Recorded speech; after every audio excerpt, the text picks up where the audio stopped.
Hello दोस्तों, आप सभी को नमस्कार। आपके अपने YouTube चैनल अंकित क्लासेस पे आपका स्वागत है। जैसा कि कल हम आपसे बोले हुए थे कि शाम 7 बजे से मैथ का क्लास यानी मैथ का जो प्रैक्टिस सेट है वो स्टार्ट हो जाएगा।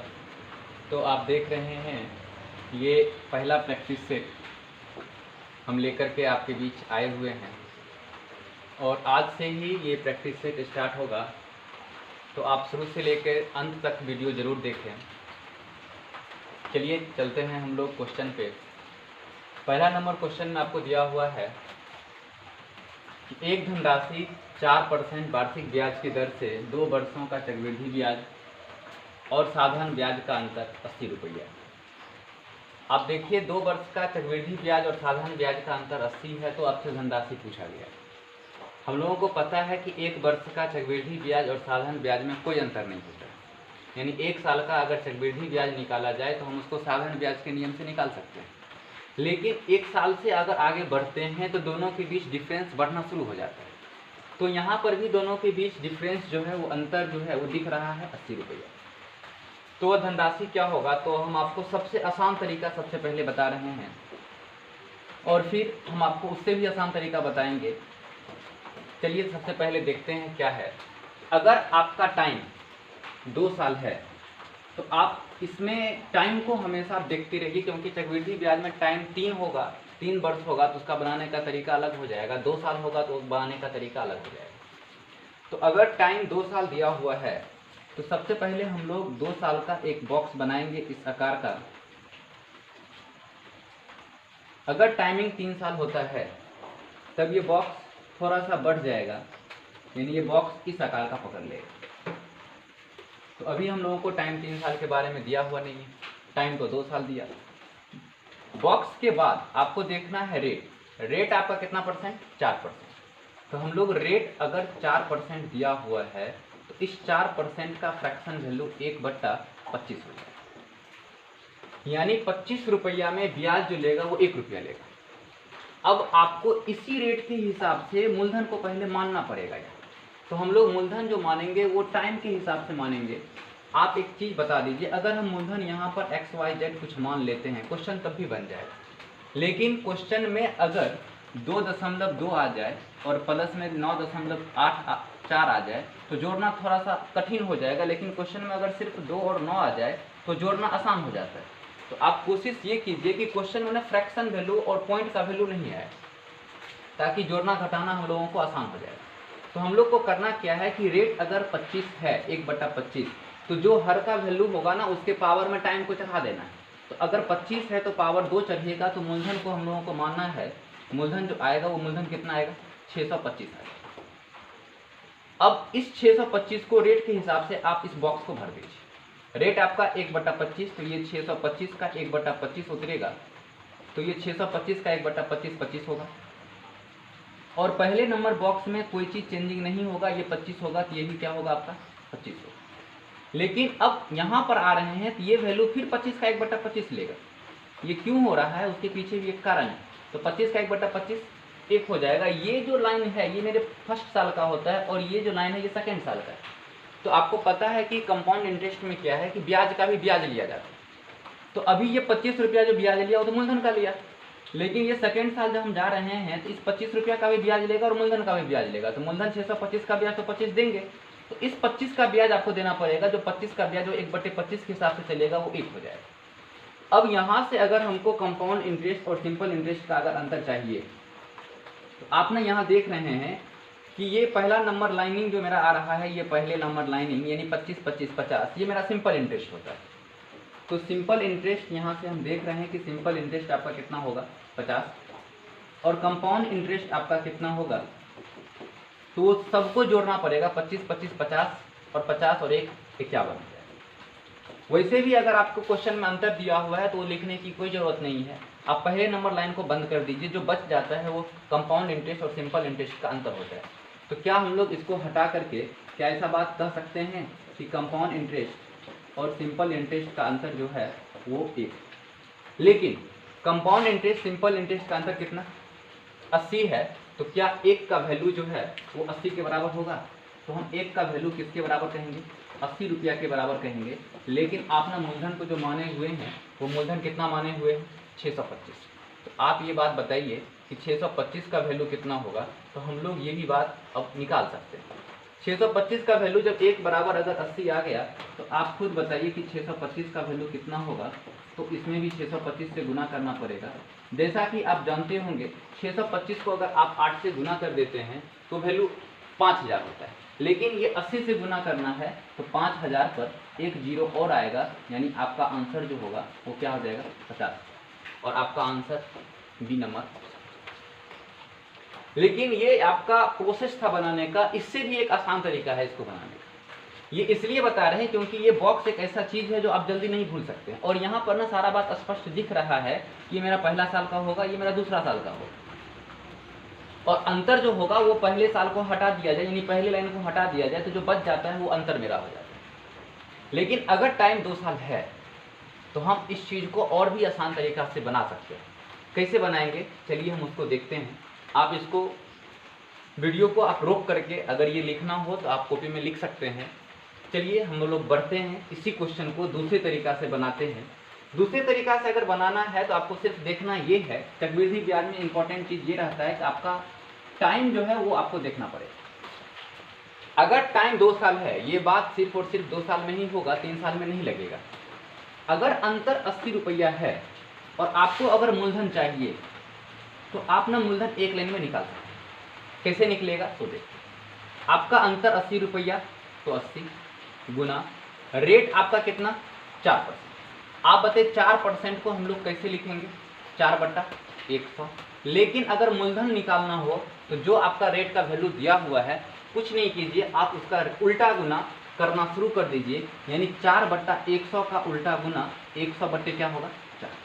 और ये क्या साल तक होगा, तो क्वेश्चन में 2 साल दिया हुआ था, तो ये गुना भी हमको 2 साल करना है, तो आप ना 2 बार गुना कर दीजिए 100/4 को, और आपका वैल्यू यहीं से आपको मिल जाएगा। अब इसको तो हम काट सकते हैं, ये कटेगा कितना बार में, 4 से कटेगा 20 बार में, और ये 4 से कटेगा 5 बार में। आप ये बात बताइए, अगर 5 को 100 और 100 से गुना कर दिया जाए तो 5 को 100 से गुना करेंगे तो 500, और फिर 500 को 100 से गुना कर देंगे तो वैल्यू किसके बराबर हो जाएगा, 50। और ये भी आपका क्या है। लेकिन आप ये गलती तीसरे साल में मत लगा दीजिएगा कि तीसरे साल में सर अगर 2 साल का ऐसा होगा तो तीसरे साल में एक बार और गुना कर देंगे तो पता चलेगा क्वेश्चन गलत है। तीसरे साल का अलग तरीका है, जब क्वेश्चन आएगा तो हम उसके बारे में भी आपको बताएंगे कि तीसरे साल में क्या करना है। आप इसको लिख लीजिए। चलिए आते हैं सेकेंड नंबर क्वेश्चन पे। सेकेंड नंबर क्वेश्चन में भी आपको दिया हुआ है, आपको दिख रहा होगा सेकेंड नंबर क्वेश्चन। आप इसको पहले पढ़िए, ये क्वेश्चन थोड़ा सा आपको लगेगा अजीब, लेकिन आप इसको भी सॉल्व कर सकते हैं।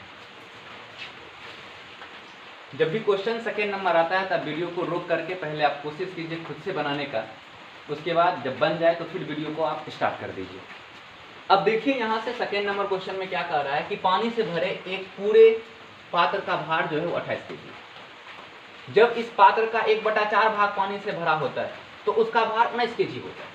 आप यहीं से इस क्वेश्चन को आप पकड़ सकते हैं कि उस क्वेश्चन में क्या कहा जा रहा है। आपको एक बर्तन दिया हुआ है, ये मान लिया जाए एक बर्तन है। अगर इस बर्तन में पूरे पानी भरा हुआ है तो इस बर्तन का जो वजन होगा, उस बर्तन का वजन 28 kg। लेकिन इस पात्र का 1/4 भाग भरा हुआ होगा। 1/4 भाग भरा हुआ मतलब पूरा बर्तन भरा हुआ नहीं है, ये बर्तन है आपका। अब पूरे ना भरा होकर के इतना ही दूर भरा हुआ है, और अब इसका वजन जो है वो इसका वजन जो है वो 19 kg। आप यहाँ से एक चीज़ खुद बताइए, अगर कभी आप गांव में जैसा देखते होइएगा कि दूध का सेंटर चलता है, आप उस सेंटर पर अगर दूध लेके जा रहे हैं, अगर दूध लेके जाइएगा तो क्या सेंटर वाला आपका बाल्टीन को भी नापता है? नहीं नापेगा। आपका बाल्टीन का सिर्फ और सिर्फ आपका ना दूध नापेगा वो, और बाल्टीन नहीं नापेगा। लेकिन इस क्वेश्चन में क्या कहा गया कि एक पात्र का भाग पानी से पूरा भरा हुआ है, उसका वजन 28 kg। लेकिन अगर 1/4 भाग भरा हुआ होगा तो 19 kg होगा। इसका मतलब ये है कि बर्तन जो है, यानी बाल्टीन अगर होगा तो बाल्टीन का केजी वजन यहाँ भी है और बाल्टीन का वजन यहाँ भी है। अब यहाँ से अंतर क्या है, यहाँ पूरे भरा हुआ था यानी पूरे भरा हुआ है तो 1, और यहाँ पर कितना भरा हुआ है 1/4। आप ये बात बताइए कि पानी की जो मात्रा होगा यहाँ से यहाँ कम रहा है, कितना कमा, तो यहाँ से यहाँ कमा मात्र 3/4, 3/4 भाग कम गया है पानी, लेकिन वजन कितना कम गया, तो 28 केजी से कहाँ पहुँच गए 19 केजी पर, तो वजन कम रहा है 9 केजी। यानी हम कह सकते हैं कि 3/4 भाग का वजन जो है वो 9 केजी के बराबर है। आप ये बात बता दीजिए कि उस बर्तन में टोटल पानी कितना अट सकता है, तो 1 का भाग टोटल दर्शाएगा, ये वैल्यू 3, और 1 भाग यानी पूरे भाग जो होगा वो पूरे भाग कितना होगा 12। अब आपसे क्या पूछा गया, तो पूछा गया कि 2/3 भाग पानी से भरा जाए तो इसका वजन कितना होगा, तो हम बता सकते हैं 2/3 भाग पूछा गया यानी पूरे भाग भरा हुआ है तो 12 केजी। आप खुद कह सकते हैं कि जब 28 केजी पूरे भाग में भरा हुआ था तो उसमें 12 केजी पानी था, तो क्या हम लोग यहाँ से बर्तन का वजन बता सकते हैं, तो बर्तन का वजन यहाँ से आ जाएगा। तो बर्तन का वजन कितना होगा, बर्तन का वजन जो है 28 केजी में 12 केजी मेरा पानी है, तो बर्तन का वजन 16 केजी। लेकिन आपसे आंसर बर्तन का वजन नहीं पूछा गया, आपसे पूछा गया कि 2/3 भाग भरा हुआ भी होगा। तो आप ये भी बात बता सकते हैं कि अगर मेरा 2/3 भाग भरेगा तो 2/3 भाग में कितना आएगा, तो 12 का 2/3, तो 12 का 2/3 का मतलब क्या, 4 दिया 12, यानी वो कट जाएगा, तो कट के वैल्यू कितना आएगा 8। आप बताइए कि यहाँ पर 8 केजी जो है वो मेरा पानी होगा और बर्तन का वजन 16 केजी है, तो मेरा आंसर जो होना चाहिए वो क्या होगा, 16 और 8 मिलकर कितना 24 केजी।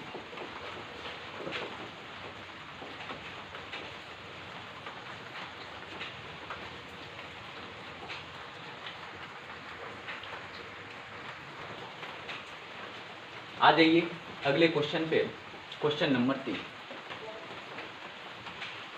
तीसरा नंबर क्वेश्चन में क्या कहा गया है, ये क्वेश्चन आप फिर से रुक करके पहले बनाइए, उसके बाद आप वीडियो को आगे देखिएगा। ये क्वेश्चन अक्सर स्टूडेंट से गलत बन जाता है। आप इस क्वेश्चन को सबसे पहले लैंग्वेज इसका देखिए कि इस क्वेश्चन में लैंग्वेज क्या कहा जा रहा है। क्वेश्चन में ये कहा गया कि भिन्न का 4/7, भिन्न 4/7 का कौन सा भाग उसी में जोड़ा जाए कि योग 1/1/14 प्राप्त हो जाएगा। आप ये बात बताइए, अगर क्वेश्चन में ऐसा कहा जाए कि 10 में 10 का 1/5 भाग जोड़ा जाए, आप क्वेश्चन को क्या देख रहे हैं कि जोड़ना किस में है 10 में, और जोड़ेगा क्या 10 का 1/5 है, तो 10 में तो जुटेगा और 10 का 1/5 भाग 2 हो जाएगा, इसका वैल्यू क्या होगा 12। यही काम आपके ऊपर में भी क्वेश्चन में करना है। आपके क्वेश्चन में क्या कहा गया कि भिन्न का 4/7 का कौन सा भाग उसी में जोड़ा जाए। आप एक बात बताइए कि भिन्न मेरा पहले से 4 क्या है 7, अब जोड़ना इसी में 4/7 का कौन सा भाग, तो हम कह सकते हैं 4/7 का ये x भाग जोड़ रहा है, और जोड़ने पर यानी दोनों को जोड़ने पर योग जो होगा वो 1/1/14, 1/1/14 का वैल्यू 14 × 1 14 और 15 क्या होना चाहिए 14। तो क्या हम इसका वैल्यू जो है 15/14 के बराबर कर सकते हैं, तो कर सकते हैं। अब आपको कुछ नहीं करना है, अब आपको सिर्फ x का वैल्यू बताना है और बता सकते हैं। क्या हम लोग यहाँ से इसको कह सकते हैं, अब दो काम कर सकते हैं, 4/7 को आप कॉमन ले लीजिए और 4/7 को कॉमन ले लेंगे तब और ज़्यादा आसान हो जाएगा। अगर 4/7 कॉमन ले लिया जाए तो इधर से क्या बचेगा 1 और उधर से क्या बचेगा x, और उधर जो बचा हुआ है उस पार में वो 15/14। तो क्या 7 दूनी 14 कट जाएगा, तो कट जाएगा। आप बताइए 1 + x का वैल्यू क्या हम लोग 15/8 लिख सकते हैं, 4 को बराबर उधर लेके जाएंगे तो भागा में हो जाएगा। अब आपसे क्वेश्चन में x का वैल्यू पूछा गया, तो क्या हम लोग ये x का वैल्यू यहाँ से निकलेगा 15/8 और माइनस में क्या होगा, किसी भी संख्या में अगर 1 घटाना है तो आप ना 15 में से आप 8 को घटा लीजिए, 15 में से 8 घटेगा क्या बचेगा 7 और बट्टे में क्या होगा 8, और यही आपका आंसर है। आप इस क्वेश्चन में गलती ऐसा मत कर लीजिएगा कि सिर्फ 4/7 का x भाग जोड़ देते हैं और पूरा आ जाएंगे 15/14, लेकिन यहाँ पर क्या हो जाएगा क्वेश्चन गलत बन जाएगा। इस टाइप से आपको नहीं करना है, आपको ये काम करना है। तो चलिए अगले नंबर क्वेश्चन पे, नोट कर लीजिए आप इसको। देखिए क्वेश्चन नंबर 4। चलिए आते हैं तब चौथे नंबर क्वेश्चन पे। देखिए चौथा नंबर क्वेश्चन में क्या दिया हुआ है। अब आपको यहाँ से इकाई अंक ज्ञात करना है। तो इकाई अंक ज्ञात करने के लिए आपको ये 11, 12, 13, 14 से कोई मतलब नहीं है। हमको मतलब किससे है, तो ये प्रत्येक संख्या का जो इकाई अंक दे रहा है, इस इकाई अंक से ही मतलब है। तो अब यहाँ पर एक बात आप जानते होंगे इकाई अंक निकालने के लिए कि अगर किसी संख्या का इकाई अंक 0, 1, 5, 6 हो और इसके पावर में कोई भी संख्या आ जाए, चाहे वो पावर सिंपल रूप में हो या फिर पावर फैक्टोरियल के रूप में हो, तो उसका इकाई अंक नहीं बदलेगा। उसका इकाई अंक 0, 1 और 5 और 6 ही होगा। और ये भी बात जानते हैं कि 5 के पावर में अगर कोई भी संख्या आ गया तो इकाई अंक जब 5 ही होगा, तो क्या इसका इकाई अंक हम लोग 5 लिख सकते हैं। और 14 के पावर में 4 का फैक्टोरियल, तो 14 के पावर में 4 का फैक्टोरियल में क्या करना पड़ेगा, तो 14 यानी 4 और 4 के पावर में अगर सम संख्या आ रहा है तो इसका इकाई अंक 6 होगा। और 4 के पावर में अगर विषम संख्या आ रहा है तो इसका इकाई अंक 4 होता है। तो 4 का जो फैक्टोरियल है, ये 4 का फैक्टोरियल का वैल्यू 24 होता है। यानी 4 का फैक्टोरियल का मतलब 4 गुने 3 गुने 2 गुने 1 होगा। तो अब 4 के पावर में 24, 24 तो सम संख्या हो जाएगा। और सम संख्या जैसे ही हुआ तो उसका इकाई अंक जो होगा वो क्या होगा, 6 हो जाएगा। तो अब आपके आगे इधर कोई भी संख्या आ जाए उससे कोई फर्क नहीं पड़ेगा, क्योंकि 6 को अगर हम 5 से गुना कर देंगे तो इकाई अंक क्या आएगा, 0 आ जाएगा। जैसे ही 0 आया तो आगे आप किसी भी संख्या में गुना करते हैं तो इसके इकाई अंक पर कोई प्रभाव नहीं पड़ेगा। इकाई अंक क्या कहलाएगा, 0। चलिए हम लोग चलते हैं अगले क्वेश्चन पे। आइए अगले नंबर क्वेश्चन पे। अब अगला क्वेश्चन आप वीडियो को रोक करके पहले खुद बनाने का कोशिश कीजिए, उसके बाद फिर आप वीडियो को आगे बढ़ाइएगा। क्वेश्चन नंबर में कहा गया है 5 नंबर में आपको शून्य की संख्या ज्ञात करना है। और ये वैल्यू जो है ये 100 का फैक्टोरियल और प्लस में क्या दिया हुआ है, 200 का फैक्टोरियल। कभी कभी क्वेश्चन में आपको मिलेगा 100 का फैक्टोरियल और गुना में 200 का फैक्टोरियल, ये दोनों बात आपको मिलता है। तो प्लस में क्या होगा, गुना में क्या होगा, हम देख लेते हैं दोनों बात। सबसे पहले एक छोटा सा एग्जांपल लेके देखते हैं। अगर आप बताइए कि अगर 10 को हम 10 से जोड़ दें तो अंतिम से जो 0 आएगा वो मात्र एक ही 0 आएगा, क्योंकि दोनों को जोड़ने पर वैल्यू क्या होगा, 20, और 0 की संख्या कितना होगा, 1 हो जाएगा। लेकिन अगर इसी क्वेश्चन को 10 गुने 10 कर दिया जाए इसका वैल्यू 100 हो जाएगा, 100 हो जाएगा। अब 0 की संख्या यहाँ से 1 नहीं आएगा, अब क्या आएगा, 2 आएगा। तो यहाँ प्लस और गुना के केस में सिर्फ एक चीज ये देखना है, प्लस में और गुना में। प्लस में क्या है कि दोनों के पास में से जिसके पास सबसे कम 0 होगा वही अंतिम से 0 होगा। जैसे अगर हम 100 को अगर हम 10 से में जोड़ दें, इसका वैल्यू 110 और अंतिम से 0 क्या हुआ आएगा, 1 आएगा। यानी इस दोनों में सबसे कम 0 जिसके पास होगा आंसर वही लाएगा।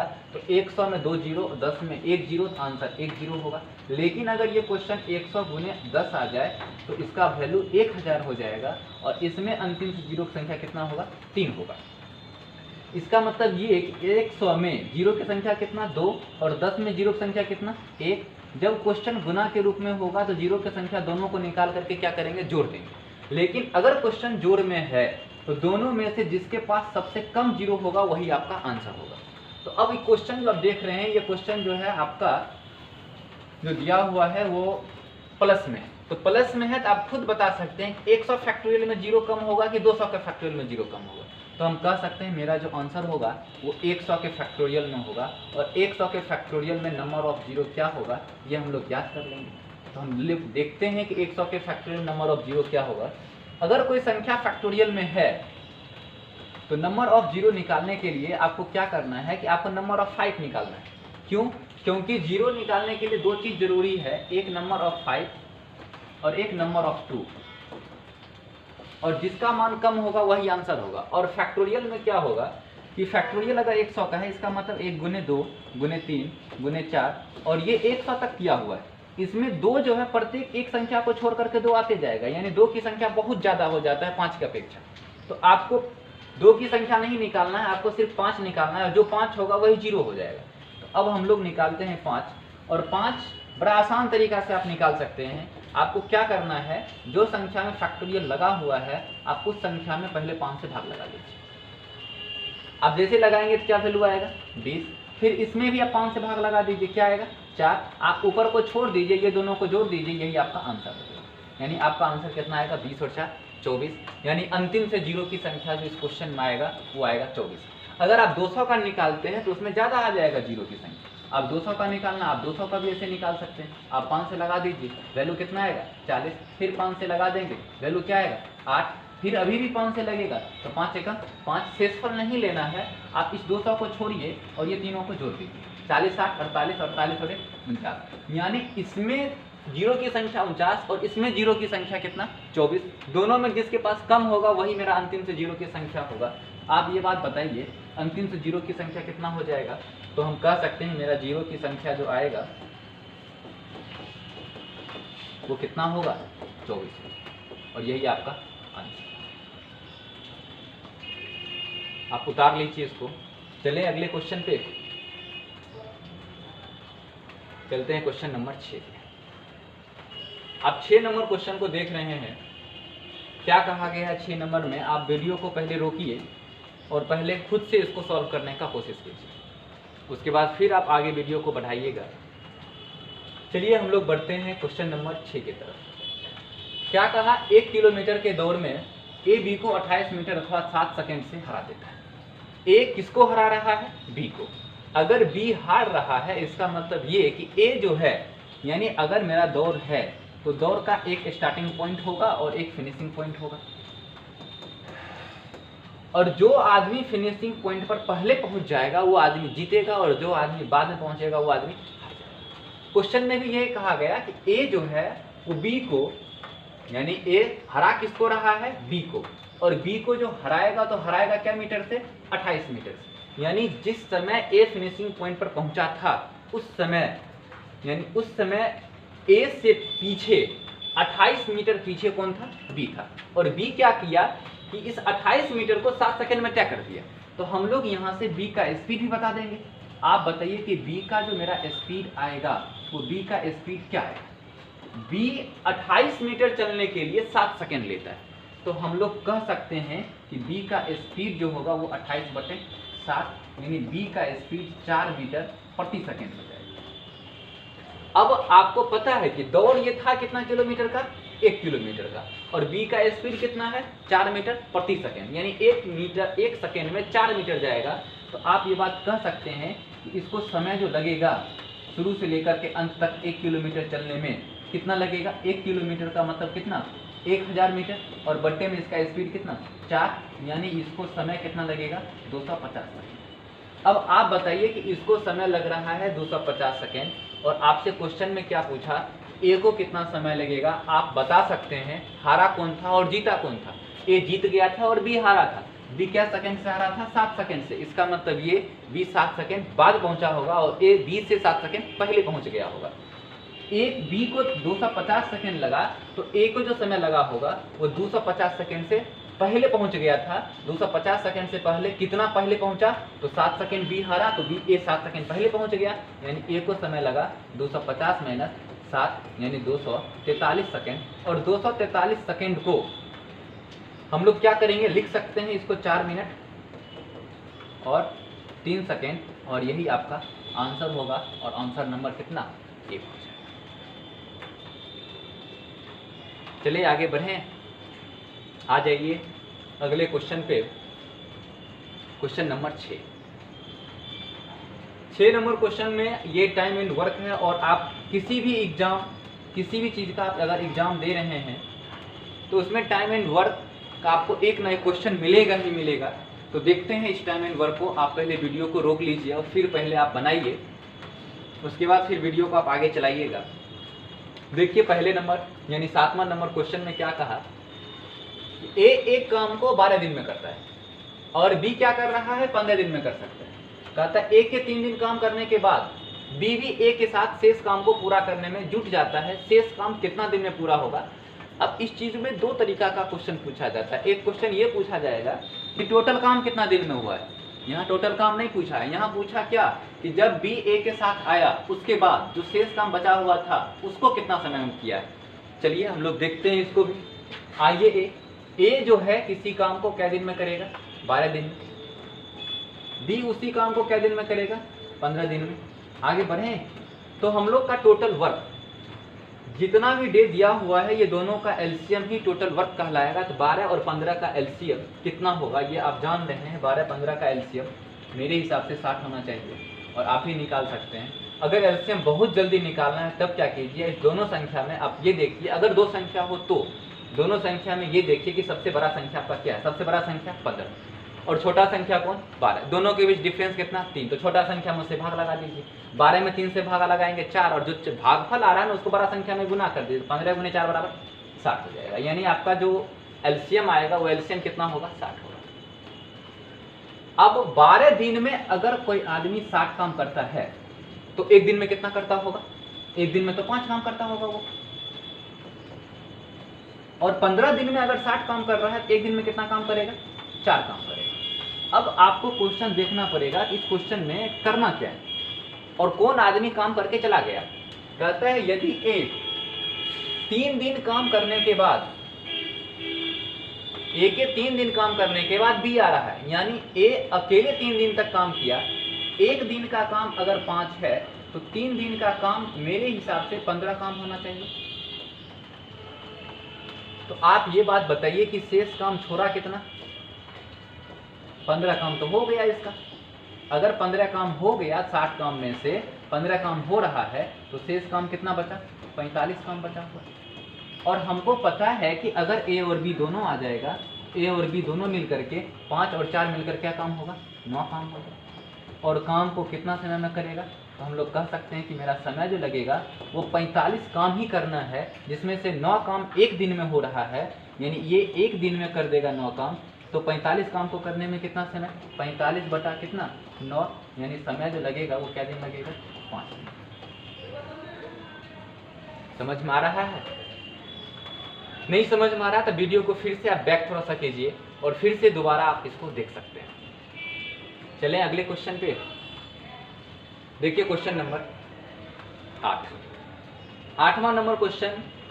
ये आपको एक डिस्काउंट का है क्वेश्चन, और डिस्काउंट और प्रॉफिट एंड लॉस ये दोनों मिलाकर के प्रत्येक एग्जाम में एक क्वेश्चन मिलेगा। या तो डिस्काउंट का मिलेगा, नहीं तो प्रॉफिट एंड लॉस का मिलेगा। चलिए इस क्वेश्चन को देखिए क्या कह रहा है। किसी व्यापारी के अंकित मूल्य क्रय मूल्य से 30% अधिक। तो जब क्वेश्चन में क्रय मूल्य दिया हुआ हो तो आप क्या कीजिए कि क्रय मूल्य को ना अपना 100 मान लीजिए। और ये कहा क्या कि अंकित मूल्य क्रय मूल्य से 30% ज्यादा है। आप ये बात बताइए क्या मार्केट प्राइस को 130 ले लिया जाए? कहता है वह अपने ग्राहक को अंकित मूल्य पर 10% का बट्टा देगा। तो आप बताइए कि डिस्काउंट तो इसी पर देगा और इस पर क्या परसेंट डिस्काउंट देगा, 10% डिस्काउंट देगा। तो आप ये बात कह सकते हैं कि जब 130 रुपया है और 10% छोड़ा तो 10% का मतलब एक अंक के बाद दशमलव बैठता है, तो 10% का मतलब 13 रुपया। यानी 130 रुपया में वो आदमी छोड़ेगा क्या रुपया, तो 13 रुपया। तो क्या हम लोग यहाँ से ये बात कह सकते हैं कि मेरा विक्रय मूल्य जो होना चाहिए वो विक्रय मूल्य क्या होना चाहिए? तो विक्रय मूल्य जो होगा 130 में 13 चला जाएगा, 117 रुपया बच जाएगा। आप यहाँ से जान रहे हैं, आपसे पूछा लाभ के बारे में कि लाभ क्या होगा, तो लाभ तो हमेशा क्रय मूल्य पर बताते हैं। 100 का सामान बिका कितना में, 117 में। तो 100 से जितना ज्यादा होगा उतना परसेंट लाभ, जितना कम होगा उतना परसेंट का हानि हो जाएगा। तो हम कह सकते हैं यहाँ से कि मेरा लाभ जो आएगा वो 17 ज्यादा है। इसका मतलब परसेंट में कितना परसेंट होगा, 17%।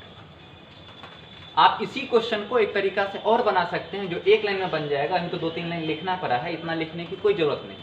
लेकिन ये चीज थोड़ा सा ध्यान रखिएगा, वो हर क्वेश्चन में मत लगा लीजिएगा। जब इस टाइप का क्वेश्चन होगा तभी आप लगा सकते हैं। तो चले इसको मिटा देते हैं। आइए दूसरे नंबर यानी तरीका पे। आपके क्वेश्चन में क्या कहा गया कि क्रय मूल्य से 30% अधिक। तो 30% अधिक किया गया, इसका मतलब प्लस में क्या लेंगे, 30। आगे कहा गया कि वो अपने ग्राहक को अंकित मूल्य पर 10% का डिस्काउंट देगा। डिस्काउंट देगा तो माइनस में क्या दे रहा है, 10। प्लस माइनस क्या होगा, माइनस। फिर इसको क्या करेंगे, 30 गुने 10 और बट्टा में क्या 100, आप लगा लीजिए। आपका आंसर अगर प्लस में आ रहा है तो लाभ होगा, माइनस में आएगा तो हानि हो जाएगा। 30 में से 10 गया तो क्या बचेगा 20, और 20 में से 3 गया तो क्या बचेगा 17। 17 प्लस में आया तो 17% का क्या बोलेंगे लाभ, अगर माइनस में आता तब क्या हो जाता हानि। और इसका प्रयोग आप परसेंटेज में भी देखते होइएगा कि बहुत ज़्यादा प्रयोग होता है, लेकिन वो गुना के केस में जब होगा क्वेश्चन तभी प्रयोग होता है। चलें फिर आगे आ जाइए, अगला नंबर क्वेश्चन, क्वेश्चन नंबर 9। ये 9 नंबर अलजेब्रा का क्वेश्चन है, आप इसको देख सकते हैं। 9वां नंबर क्या कहा गया है कि यदि ए स्क्वायर बराबर बी प्लस सी, जब भी क्वेश्चन अलजेब्रा का आपको आए तो आप ना एक चीज ध्यान रखिए कि ये जो वैल्यू दिया हुआ रहता है क्वेश्चन में, इसमें ना कुछ यूनिक चीज छिपा हुआ है। तो पहले हम आपको प्रोसेस से थोड़ा सा बताते हैं, बाद में हम आपको बताएंगे तरीका कि जल्दी कैसे बन जाएगा। आप ये बात बताइए, आपको निकालना है 1/1 प्लस ए, 1/1 प्लस बी और 1/1 प्लस सी। हम लोग जान रहे हैं कि क्वेश्चन में ए स्क्वायर का वैल्यू दिया हुआ है, लेकिन जो निकालना है वहाँ ए स्क्वायर नहीं है। जहाँ निकालना है वहाँ ए स्क्वायर लाने का कोशिश कीजिए। तो हम लोग इस क्वेश्चन में अगर अपने मन से 1 प्लस ए में और 1 प्लस बी और 1 प्लस सी, अपने मन से अगर हम ऊपर नीचे हम यहाँ ए से गुना कर लें और यहाँ बी से गुना कर लें और यहाँ सी से गुना कर लें, तो क्या होगा, ऊपर पर तो ए होगा और नीचे में ये क्या होगा ए प्लस ए स्क्वायर होगा। और ए स्क्वायर का वैल्यू आप जान रहे हैं बी प्लस में क्या दिया हुआ है, सी दिया हुआ है। तो हम लोग यहाँ क्या लिख सकते हैं ए और प्लस इस ए स्क्वायर की जगह पर बी प्लस सी, तो बी प्लस क्या हो जाएगा सी, फिर प्लस। फिर आप आगे देखिए कि यहाँ पर बी और यहाँ पर क्या देख रहे हैं कि 1 प्लस ये क्या होगा बी स्क्वायर, ये बी प्लस बी स्क्वायर। तो बी स्क्वायर का वैल्यू आपको दिया हुआ है सी प्लस ए, तो फिर हम लोग क्या करेंगे बी प्लस सी प्लस ए, फिर प्लस सी और बट्टा में सी प्लस सी स्क्वायर। आप ये बात बताइए सी स्क्वायर का वैल्यू ए प्लस बी होगा, तो ए प्लस बी होगा यानी सी और प्लस सी स्क्वायर का वैल्यू ए प्लस बी, तो ये ए प्लस बी। अब एलसीएम तो तीनों सेम है हर, यानी ए प्लस बी प्लस क्या सी हो जाएगा। तो क्या हम लोग यहाँ से लिख सकते हैं ए बी और सी और कट करके वैल्यू क्या हो जाएगा 1, और यही आपका आंसर। लेकिन आप इस क्वेश्चन को एक और तरीका से सॉल्व कर सकते हैं। अब दूसरा तरीका इसका क्या हो सकता है सॉल्व करने का, ये भी आप थोड़ा सा देखिए, रुकिए, हम आपको बता रहे हैं दूसरा तरीका क्या होगा और कैसे हम लोग इसको और भी जल्दी आसान तरीका से सॉल्व कर सकते हैं। चलें दूसरे तरीका पे। आप क्या देख रहे हैं यहाँ पे, अगर आप इसको मिटा देते हैं इसको, ये आप समझ गए होंगे ये वैल्यू हमको ए स्क्वायर लाना था इसीलिए आया है। अब दूसरा तरीका में क्या है कि आपने जो क्वेश्चन में वैल्यू दिया हुआ है ना, आप इसको थोड़ा सा ध्यान रखिए और ये जो दिया हुआ रहता है क्वेश्चन में, इसी को आप थोड़ा सा गौर से देखिएगा तो आपको एक दो चीज नजर आने लगेगा। क्या नजर यहाँ पे आ रहा है कि ए स्क्वायर बराबर बी प्लस सी और बी स्क्वायर बराबर सी प्लस सी और सी स्क्वायर बराबर ए प्लस बी। हमको ऐसा लग रहा है इस क्वेश्चन में ए बराबर बी और बराबर में सी, क्या ऐसा हो सकता है? लेकिन यहाँ पर ऐसा नहीं हो सकता है। क्यों नहीं हो सकता है कि अगर हम यहाँ पर ए का वैल्यू अगर हम 1 बैठा दें तो 1 का स्क्वायर 1 और ये 1 प्लस 1 बराबर 2 और 1 बराबर 2 आप नहीं कर सकते। क्या हो रहा है? नहीं हो रहा है। जब ये चीज़ नहीं हो सकता है तब आप क्या कर सकते हैं, दूसरा कुछ भी आप लगा सकते हैं लॉजिक। दूसरा कुछ लॉजिक अगर लगाइएगा तो नहीं लगेगा यहाँ। आप इस चीज़ को उसी तरीक़ा से आप बनाइए, दूसरा लॉजिक यहाँ लग नहीं सकता है। क्योंकि अगर हम 2 ले लेते हैं तो 2 ले लेंगे तो ये 2 का स्क्वायर 4 और ये 2 प्लस 2 सही है, ये तो बराबर हो जाएगा सब जगह। अगर बराबर हो रहा है तो यहाँ हम लिख सकते हैं।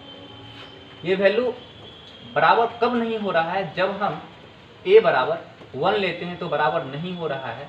लेकिन अगर हम इसी क्वेश्चन में ए स्क्वायर बराबर बी प्लस सी में अगर हम 2 ले लेते हैं तो सारा जगह बराबर हो रहा है, तो हम लोग ए बराबर बी बराबर सी बराबर में 2 लेकर के पुट कर दीजिएगा, क्वेश्चन और जल्दी बन जाएगा। क्या करना है, पुट जैसे ही करेंगे तो आप एक प्लस क्या हो जाएगा 2, और सेम यही चीज 3 जगह चल रहा है तो इनटू में क्या करना पड़ेगा 3, 1 2 और 3, तो 3 बार गुना कर दीजिए तो वैल्यू क्या होगा, ये 1/3 और गुना क्या 3 और कट करके क्या आ जाएगा। लेकिन ये चीज अगर यहाँ नहीं हो रहा है बराबर तो थोड़ा सा दिक्कत हो जाता है, इसीलिए आप जो पहले आपको बताए हैं उस चीज को आप ध्यान में रखें। चलते हैं आज के क्वेश्चन का 10वां नंबर।